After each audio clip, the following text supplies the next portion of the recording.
Hello, everyone. We are here today talking to another one of our amazing nonprofits that we donate bras to.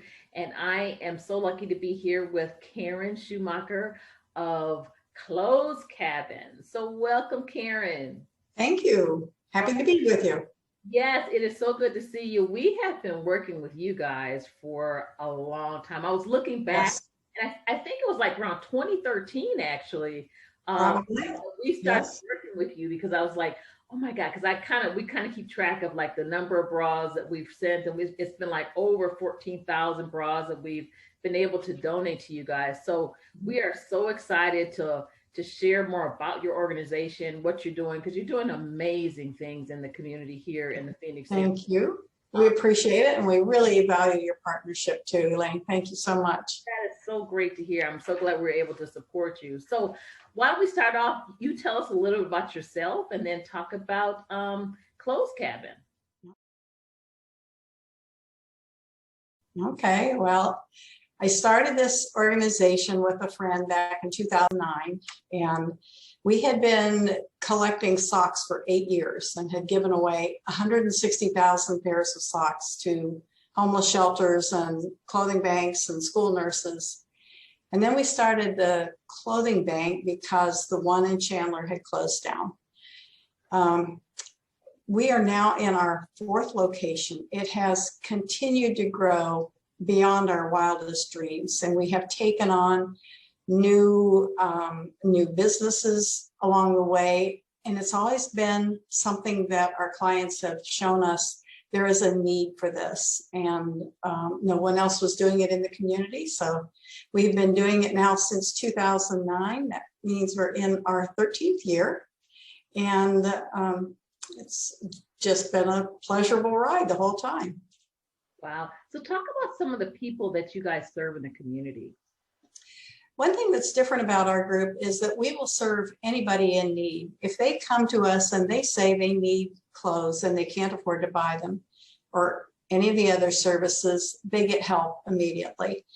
It shows how much people need these things, because last year our client database had 132 zip codes in it, and that surprised even me. When you think about the range of 132 zip codes, it just shows you they will drive a long way to get the help that they need. So it turns out to be, in a normal year, about 2,000 families, about 7,000 to 8,000 individuals that we serve on site. And then we also serve a number of other families that we don't keep track of because we're helping through some partner agencies, and they take the surplus that we have. So about half of those people are children, and that is that's important to us, because I think the damage that can happen when a child goes to school without appropriate clothing or appropriate shoes can be long lasting. It's a pleasure to be able to serve that many families and children. One of the things I want to have you even talk to a little bit more is that, you know, being in the bra recycling business, we always are sharing with people how important a bra is to a woman or girl who, like I said, who's in need. Can you just talk about how important it is for you guys to at least have, you know, bras available Yes. to you? And when you didn't have them, what were you doing? Yes. Well, we are limited to the bras that people donate. I mean, they're too expensive for us to buy. Mm-hmm. And they are critically important to women. Women tend to subvert their own needs. And so if they need a bra, but their children need shoes, of course the kids are going to get the shoes and she's going to put it off. So we are meeting clients that are wearing the same bra for years, literally. For us to be able to solve that problem for her, and it is important that they have a bra that's well fitted and nice. Well, I'll tell you about a client who came one time, and early on as we opened the clothing bank, and I asked her, because she hadn't picked out a bra, I said, "Did you need a bra?" And she said, "Oh, you noticed." I said, "Noticed what?" And she lifted her arm and showed me that the side of her bra was just 2 strings. That's all that was left of it. And I said, no, I didn't notice, but here they are. And she found a bra and she was so thrilled. And I think how sad that these women don't have the bras that they need. These are a luxury for some people, a Isn't true that luxury. amazing that it's a bra is a luxury?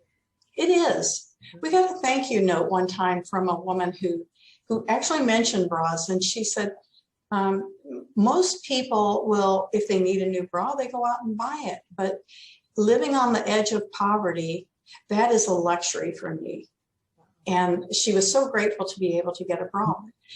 It was important for her to mention that this is not the world that all of us live in. There are people that desperately need those underclothes and aren't getting them. And I know when we share stories like that too, people are amazed, I think, because I think Yes. we take for granted that Yes. we have, several in our drawers that we don't wear that Right. someone else could wear. And so Right. that it's amazing to hear those stories and to share those stories with others. Because I think people need to hear that so they understand that, hey, what you have in your drawer, all that excess, That's could be used by someone else. I love those stories.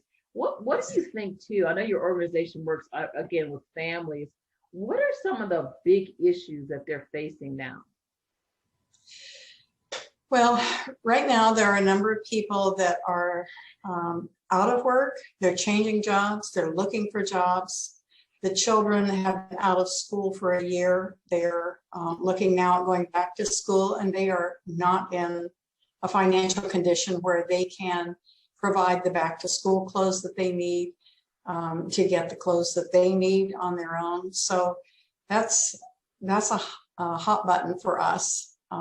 Just getting the kids back in school and getting people prepared to work.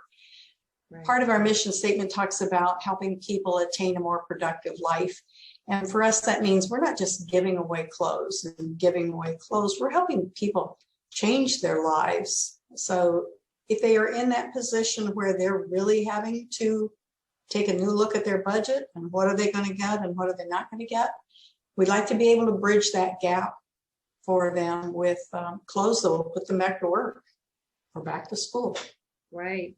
So if you were to kind of just look out and share with everyone, like in the next 5 years, what are some of your goals? What are your goals in terms of increasing your outreach to the communities?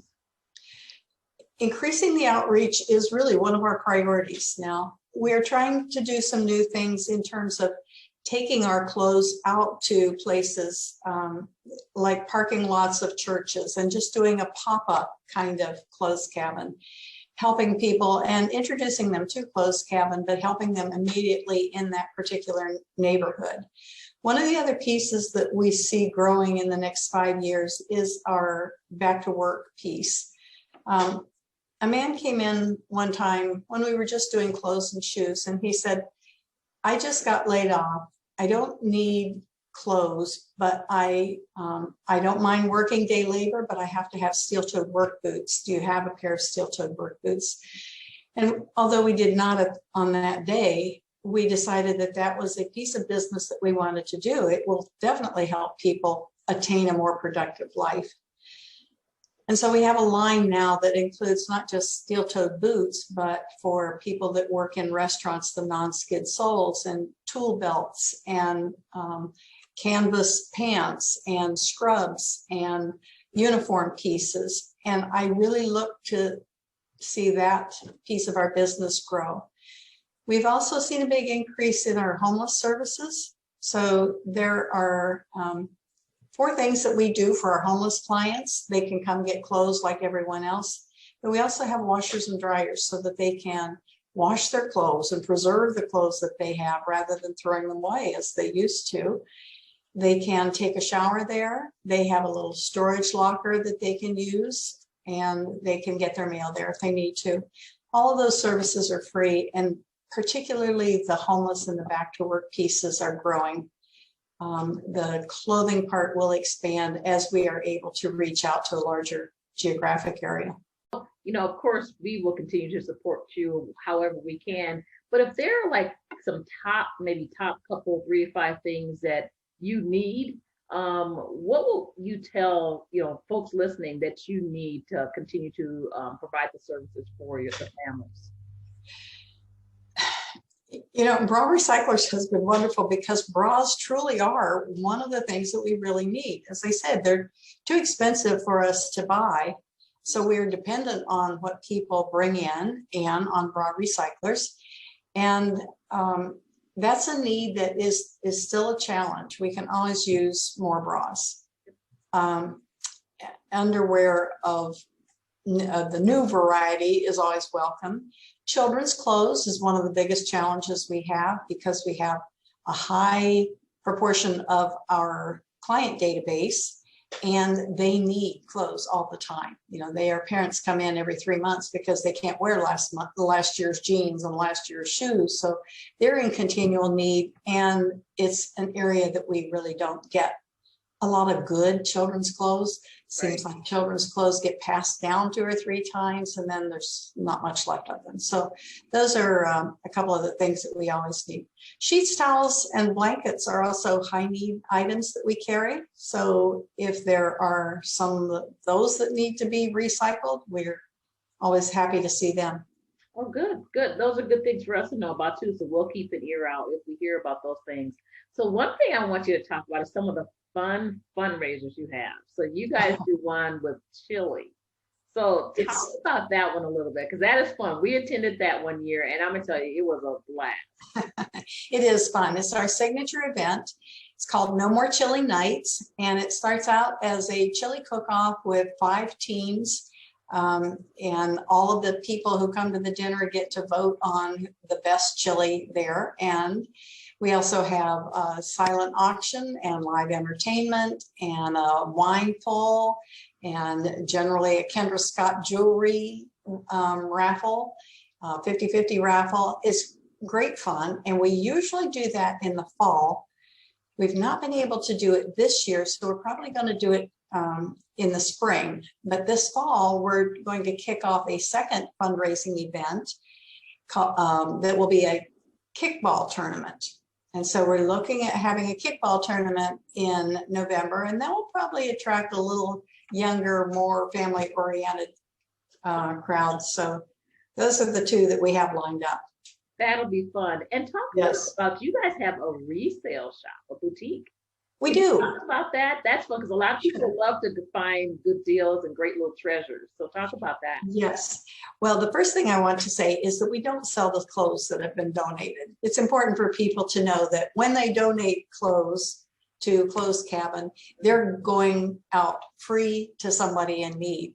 However, we have this cute little shop in Chandler, Alma School and Ray, that sells little art, household decor. They do sell designer purses, toys and games, but just a lot of fun little things. And I love to go in there because every time I go, there's something interesting there that somebody else has donated for sale. All the proceeds from those sales go to Clothes Cabin to support our operations. So it is actually part of our umbrella organization, and they do a great job for us. We'd be happy to see our people there. It's Friends Resale Boutique. That's amazing. We'll definitely have to get the word out about that. So tell people how they can find out more about Clothes Cabin and even make donations. Okay, we have a fairly new building now that's at 710 North Cooper Road in in Gilbert. And the donation hours are Monday through Thursday from 10 to 2. There's a website called onesmallstepaz.org. And we also have a Facebook page that keeps people up to date on the kind of things we have an emergency need for or some special event that's happening. That's amazing. Well, thank you so much for taking the time. And I'm so glad we're going to get the word out about what you guys do, because you do so much in the community. You really do. And we're so happy to support you. Thank you, Elaine. We really consider your help invaluable, and it's such a pleasure to be partnering with you. Great. Well, thanks so much. Thank you.